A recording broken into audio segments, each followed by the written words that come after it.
Combustible nucléaire ce matin dans la Drôme. Un incendie s'est déclaré dans une gaine de ventilation. Il a été très vite maîtrisé par les pompiers. Mais ce nouvel incident pose des questions sur la sécurité de nos installations nucléaires. Comment sont-elles contrôlées et surveillées? C'est l'enquête de ce 20h, signée Carole Vénua et Éric Delpech. Une centrale EDF, des usines d'enrichissement d'uranium et de traitement d'effluents, un site d'enfouissement de déchets militaires. Bienvenue à Tricastin dans la Drôme, le plus grand complexe nucléaire de France. Cet été, pas moins de 6 incidents sont intervenus sur plusieurs sites de la région dans des installations vieillissantes. De retour sur les lieux, l'opérateur Areva accepte de nous ouvrir les portes, uniquement pour communiquer sur les dispositifs de surveillance. Nous faisons un prélèvement d'eau de surface au bord de la Gaffière.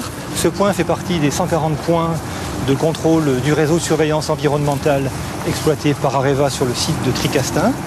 Outre les eaux de surface, nous contrôlons dans cette station environnementale l'air, mais en parallèle, l'autorité de contrôle procède également à des contrôles indépendants pour vérifier nos résultats.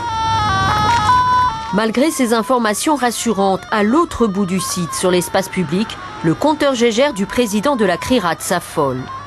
Il indique plus de 300 chocs par seconde, c'est-à-dire à peu près 6 fois la valeur normale qu'on devrait trouver.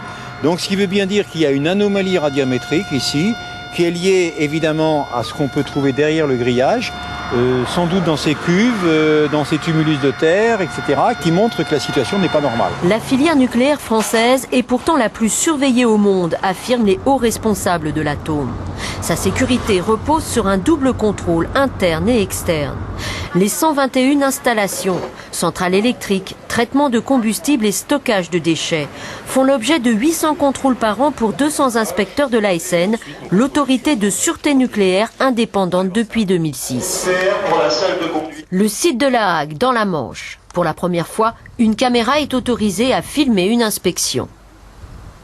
C'est le flux qu'on voit ici. Là, c'est le poste suivant qui sera dans la... Ce jour-là, 2 gendarmes du nucléaire, comme on les appelle, arrivent un beau matin dans une unité de conditionnement de déchets moyennement radioactifs.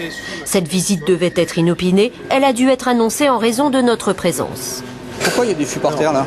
Dans le centre de tri, Ce qu'on attend, je dirais, dans les standards d'un bon centre de tri, c'est déjà pas d'engorgement. C'est-à-dire que le centre de tri, il doit être fluide, il ne doit pas avoir des tas de fûts partout. Donc, le dosimètre nous signale qu'il faut partir. En fait, moi j'ai dépassé mon seuil prédéfini pour intervention. À l'issue de cette journée d'inspection, après un passage au détecteur de radioactivité, tout le monde se retrouve autour d'une table. Le bilan est plutôt satisfaisant, à l'exception de 2 anomalies mineures. Quand on dit à un exploitant le soir d'une inspection, on vous a identifié ça comme problème, si 8 jours après il a toujours des soucis sur ce sujet-là et qu'il n'a rien fait, là il s'en expliquera notamment en termes de suite interne, voire de suite pénale.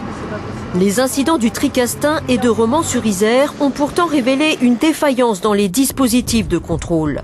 À l'heure où de nombreux pays, dont la France, ont décidé de relancer leur programme nucléaire, ces événements, bien que mineurs, devraient rappeler aux opérateurs qu'il ne faut jamais baisser la garde.